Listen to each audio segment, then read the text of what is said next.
start to put tension on my string drawback, I was like, okay, I'm gonna switch. It's him. You can look at the horns when he's dead. I'm in the zone. Let the arrow go is perfect. So when they lose their front shoulders, that's how you know it's smoking. Went about 5-10 more yards. We probably went 20 yards total. Tipped over, tried to get back up. I saw him fall up. We rushed 4 rods that night. We got like 166 and something like that, and then the next day we came out to 163 even. You're listening to the White Cat Outdoors podcast, bringing you to the table where we talk about the outdoors. What's up, everybody? Episode 146 of the White Cat Outdoors podcast, and it's episode 1 of the 3rd season of the Deer Camp series. And as luck would have it, we are kicking it off with a kill. So thank you to Nick for getting the job done. Somebody's got to get it done. Yeah, I know it's going to get brought up at some point, so I'm just going to say it before someone else does. I did miss a buck in New York. Ugh. Second day of the season. It was our first day up there, but I did manage to blow the easiest opportunity. He read the script, hook, line, sinker, it was a done deal, and I blew it. So now that that's out of the way, we'll just move right on by it like it never happened. And well, hopefully that little story will make your buck kill better. Yeah, if that happens. When it happens, there's no if. Yeah, it's going to be good. It's going to be the redemption. Good. Yeah, it will definitely be redemption because I felt like a real buffoon when I watched that arrow go underneath its chest. I was like, wow. Because that's the first time I've missed. Clean miss, with my bow. Yeah. I've only had a clean miss once, and yeah, you do kind of feel like a buffoon. Yeah, I felt real stupid. I couldn't stop shaking my head about it. I was like, wow, this is... Yeah, you were beside yourself. You packed your football and went home quick. Yeah, I was not feeling great about myself. I just kept shaking my head. Tom and I were wondering, because we saw you on the interstate. Did you have the radio on, or was it dead silent? Did you just torture yourself? Dead silent. Yeah. And you guys were like behind me quite a ways, and I was just driving slow, dead silent. You guys passed me. I was... Yeah, Tom and I were wondering, Tom's like, I wonder if he's got the radio on. Nope. I'm like, I doubt it. There's no way. Nope. I just sat there in silence and thought about what I did. But it just played over and over and over in my mind. You know what you should have done? What, Tom? Drank yourself a nice burnt cup of percolator coffee to punish yourself. That probably would have punished me more than enough to get my ass in gear. Yeah, well, I did it when I missed that bird with you. You did. And the next year I got 2. Well, I guess maybe I'll have to do that next week or I'm not going up next week. I thought you said you might come up for an evening. You're going to burn some coffee for me before I get up there? Yeah, I'll put it on the stove Sunday morning. Perfect. Oh, God. I would appreciate You're going to that. need a knife and a fork. Yeah, really. Well, I think it's time to move beyond my miss and get into you not missing. Yeah, did not miss. So I'm going to start with a little bit of a preface on this hunt. We've in the past, Frank and I have worked very similar hours, and we get plenty of time to hunt in the evening after work. Well, starting basically the first day of archery, I moved jobs. Same company, but different job. Yeah, different position that now makes me work till 4:30 in the evening, which not a fan of. Almost had it switched, and then HR put a kibosh on that about 20 minutes after I was told I could. So anyways, long story short. What were you going to get it switched to? 7:30 to 3:30. Oh, that would be money. Well, I don't understand why they won't let you, because it's not like you're business dealing hours. with other businesses that...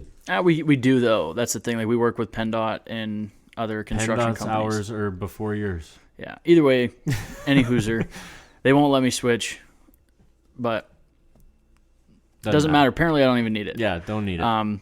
So anyways, where I work is about 45 minutes from where I hunt, and all of my stuff, because of where I park, I'm not allowed to keep my weapons on, like, in the vehicle. Mm-hmm. So I had to go home, get all my stuff, and then head out to the farm. So it took me, I got out of work at 4:30, raced home, had my dad feed my dog because I like didn't even want to go in the house. I'm like, I need to just go. I got no time to spare. So I'm like racing through and get out to the woods, throw all my stuff on as fast as I can. And I'm literally like fast walking, slow jogging down the trail trying to get where I want to go. I've got a food plot, actually, same one I shot my doe in last year. That's, right before the wood line. Yeah, it's And- right. Yeah, about 150 yards, yeah. I think, because the target's 100 there. Yeah. So about 150 yards, and I'm, jogging back there, get to the base of my tree. Just real briefly, I assess my surroundings, make sure that there's not something close, Yeah. as I got up to the tree. Coast was clear, so I get set up as fast as I can, climb the tree. Yeah, you were rocking your mobile setup too. Yeah, I was. Big time. I just, for whatever reason, I guess I should put a stand there with how often I hunt it. Yeah. But I have found that I enjoy the comfort of my mobile stand more than spending another couple $100 on a comfortable stand to leave there. Yeah. So it's quick enough. I just hang it myself. So I get set up, put my camera, all juiced up, ready to rip. I sit down. Now that I'm ready, camera's set, arrow's knocked, release is on. Look at my watch. It's 6:07. I'm like, okay, go time, ready to rip. Tom texted me a few minutes later, asked if I was in my stand yet, and I was like, oh yeah, I've been here. Sit down, and all of a sudden I hear like the old I kind of like peek over my shoulder, and it's a little spike. So this is like 5 minutes after you sit down. Yeah, this was at like 6:15, 6:16, somewhere in there. So I peek over my shoulder. It's a little spike. So I turn the camera on. He comes pretty much right underneath me, within 3 yards. Walks underneath me, starts feeding on the clover. And about a minute after he gets into the food plot, I hear some more sticks snapping. I'm like, oh, okay. So I look behind me. Another doe coming through. And she was real small. I was like, okay, I'm not going to shoot you, but I'll just keep the camera rolling because this is pretty neat. So I got some pretty good footage of those two, and I shut the camera down, just trying to conserve battery a little bit. And probably about 6:20, so I've been set up on stand for about 13 minutes. I hear some more sticks snapping, and the problem at this point is I was standing looking at the deer in front of me, so I couldn't really move to see what was coming from behind. So I'm just kind of standing there real close. My bow's already in my hand just because with deer in front of me, I like to just have my bow because I never know what's going to happen. So I'm just standing there with my bow in my hand, listening to these sticks snapping, leaves crunching, and it takes like one hard step and stops. And I'm like, does it see me? Is it smelling me? Like, it shouldn't smell me based on what the wind was doing, but there wasn't. Wind was only like 2 miles an hour. Really, it was really very calm. calm. So I was worried that I might have like my scent like almost like pooling at the bottom of my tree. But anyway, it sat there for a little bit and kept moving. So I look over like corner of my eye, just like out of my over my shoulder, like didn't move my head or anything. And then my peripherals see that it's another slick top. And at this point, I realized it was a pretty decent sized doe. It was about the same size as the spike. So I was like, okay, that's a pretty good sized doe. It, dwarfed the other small doe in the field. I'm like, I'm going to shoot this one. I was kind of what I was doing. I didn't have a ton of time to get set up where I would for a buck, but I was trying to get a doe, and I'm like, all right, I'm going to shoot this thing. So I clipped my release on, hit my record button on the camera because it was still on. It just wasn't recording. And doe steps out into the food plot, and it hangs a right, which is like heading straight south. And it got underneath this branch. I look over. The other two deer that are in the food plot aren't looking at me, so I just draw right away. Just because with that many eyes in front of me, I just don't know when I'm going to get an If you have opportunity the to draw. opportunity, you better take it. Yeah. So I drew back, and I was watching the doe, and she's kind of just working the edge of the food plot. And once she got past this one branch, I was going to have a perfect 15 to 17 yard shot, quartering away so I could, take just hit, right Hit at the everything. Yeah, I'd be able to just eliminate everything. And so I draw back, I get set up on her, put the pin, bury it, right at that last rib bone, and because she was walking away pretty hard. Mm-hmm.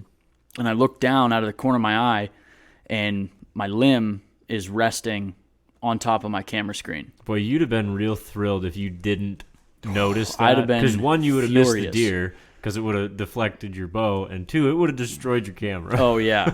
So I'm literally like in my tree. I'm like, are you kidding me? I'm like, I have talked so much shit on how easy filming is and how it hasn't been a problem. And now we've got a problem. First hunt problems. So I'm like, all right, I'm just going to use my bow like at full draw. I'm just using my bottom limb to just like push the camera out of the way. But because of where I was set up, the camera was up against a tree, so I couldn't move it whatsoever. It just stuck right there. I tried like going in front of it and closing the screen, but it was just too much movement. It wasn't going to happen. Mm-hmm. I'm like, if this doe stays on that path, this camera's going to screw me, and I'm going to be really mad. And I'm like, all right, so all I'm going to do is I just move my bow a little bit to the left so it was clear of the screen. Mm-hmm. And I just told myself, I was like, all right, if she keeps down that trail, I'm not going to get a shot. But if she turns to come through the food plot, she's done deal. And not much after I thought that, she took a step to the left and committed pretty much the same trail the deer last year did. Mm-hmm. I was like, okay, this is what I need. I think I've seen this one before. Yeah, exactly. So she comes through right by the tree that I mark at 15 yards. So, I mean, it was like I knew exactly where it was. She comes through. She steps down. Didn't have to stop or anything.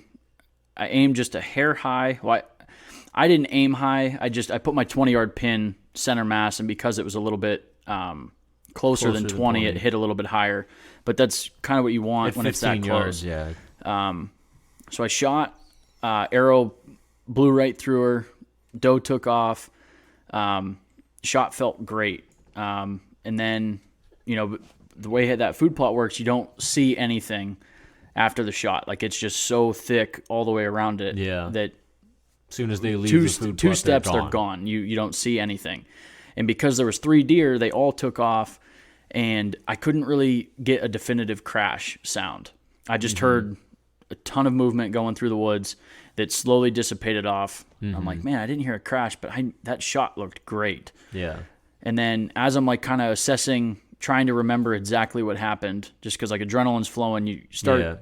I at least start second guessing myself almost immediately. Mm-hmm. I don't know why I do that, but I'm like, maybe I didn't hit where I thought I did.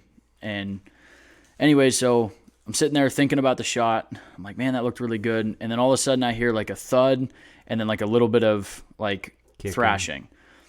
I'm like, man, that's got to be her. Mm-hmm. So I call Tom, tell him, actually he had texted me at like 6:20ish. I could look it up. Let me, just to get a reference of how quick this all happened. Because like I was only on stand for 17 minutes, but Tom texted me at 6:18 saying, just got a doe at Don's food plot on a cell cam. They're starting to move.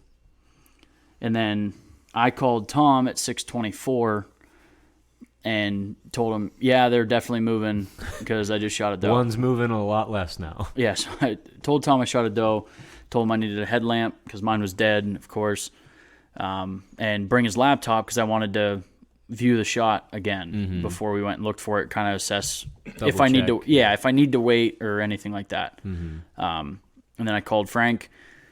You were actually hunting at the time. Yeah, and I literally, if I would have shot the doe that I was looking at, I had my bow in my hand and I was thinking about shooting her, but I was like, no, I'm not going to. And then like 5 minutes later, as I'm looking at this deer, you call me and I didn't answer. I was like, hey, I got deer in front of me. I can't talk right now. And but if I'm calling you at that time. Yeah, it's because you shot something. You're not going to call me at 6:30 when you know everybody's in the woods unless you shot something. Yeah. So Frank texted me back, what's up? And I told him just shot a doe. And then you called me not long after. Yeah, those deer kind of moved away from me, and I had a little bit of space I was like, I'll give him a call, see what it was, and got the whole story from you. Yeah, so you're like, hey, if you wouldn't mind, wait for me. You asked like, oh, do you want me to leave now? And I was like, no, of course, finish your hunt. So I told Tom, I said, hey, take your time. Frank's going to finish his hunt. We'll meet at the barn and go from there. And then not long after, you had Yeah, a plane started buzzing over top, like treetop height, buzzed over like 4 times, and those does started blowing like crazy. I was like, well, I guess I'll just pack up and leave, because it was pretty late at that point. They were blowing like crazy. The plane's flying over. I was like, well, I got something else to go do, so I might as well just climb down and go help you out. So we meet at the barn. Our buddy Ben Flack comes with us. Plug the old camera into the laptop, look it over, and shot looks money. I was like, okay, that's, it's been about an hour and a half ish at this time. I was like, Yeah, okay. 'cause it was dark it was past dark when we walked back. Yeah, and I guess like it was probably 7:30. Yeah, it's probably 7:30, 8 o'clock. So hour and a half it was since the shot. I had found my arrow. It was sticking in the dirt right behind her, covered in blood all the way to the tip. And then I didn't go into the woods or anything, but I just looked in the food plot just to get an idea. And there was blood all over the food plot. So I knew I hit her good, and we had something to follow. So I went back to the barn, met up with you guys. Footage showed that it was, a perfect shot, and we headed down the trail.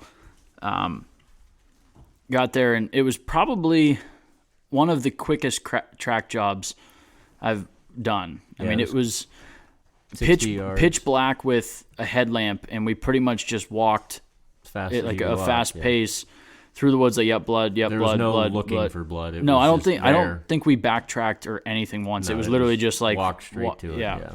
And actually, so Frank was in front with his headlamp, kind of looking down at blood, and my buddy Ben was behind us, looking up ahead of us, and then he's actually the one that spotted it. She basically shot into the woods, made it maybe 50 yards through the woods, crossed this little stream, and then nosedived like 10 yards behind the stream.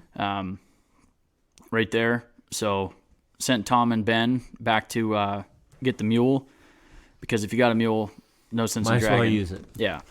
So Frank and I started getting the guts out and doing that whole deal. Got some good pictures. I've had a lot of compliments on that picture you took with the You're headlamp. welcome. So you did a good job on that. But got her all gutted, and pretty much actually it was so quick I didn't even have it fully gutted by the time they got back with the mule. And then we backed the mule up pretty much right to the deer, finished gutting it, threw it in the bed, and then hauled her off. Had a celebratory bush latte at the barn, maybe 2. I know I had to. But yeah, and then I just started processing tonight. Last night I just got the hide last off. night Yeah, this was last night. So your guys are like hearing almost live. Yeah. So last Not night, really, because they're going to be hearing it Sunday. yeah, You don't But- know shit. yeah, doesn't matter. Either way, any hooser. So basically, I guess because the hunt was so short, I figure I would break down what I'm going to be doing with this deer, processing wise. Are you going to take... No, absolutely not. So All right, then. Well, he left it in the comments. You kind of have to. no, I just wanted some ideas, but I figured out what I'm going to do. So Apparently he didn't like mine. with the back straps, I've been really interested in like doing something different with the deer meat. Like, not that I'm tired of like burger and jerky and stuff. Like, I love all that stuff, but I know that there's so much more that can be done, especially our buddy Jeremy Critchfield over at Hunt Chef. Like, he does all sorts of fancy dishes. Yeah. And I just wanted to try something a little different, not too fancy, but something more my speed. So I decided I'm going to do the back straps. I'm going to do them as pastrami. So basically, take the back straps, salt cure them for like a week, and then smoke them after that. So basically, you put them in a salt cure for a week, take them out, let them dry, like air dry in the fridge for a day, and then you coat them in like pepper and coriander and all sorts of other spices, and then you smoke it for, I think it said 165 degrees on the smoker, so you want to go low, Yeah. and then smoke it for like 4 hours until the internal temp hits 145. He said it takes about 4 hours, 3 to 4 hours. Mm-hmm. And then from there, you just let it cool. And you're good to go. Yeah, and then you got some delicious deli meat if it's done right. So I'm thinking... I'm excited for that. I'm very excited. I feel like we're going to be eating a lot of pastrami at the cabin. Heck yeah. So I'm going to do that with the back straps, and then the rest of it I'll probably be doing some variation of burger or sausage. Mm-hmm. I don't want to get too crazy, and it's really, really convenient to have like pre-made burger patties in the freezer.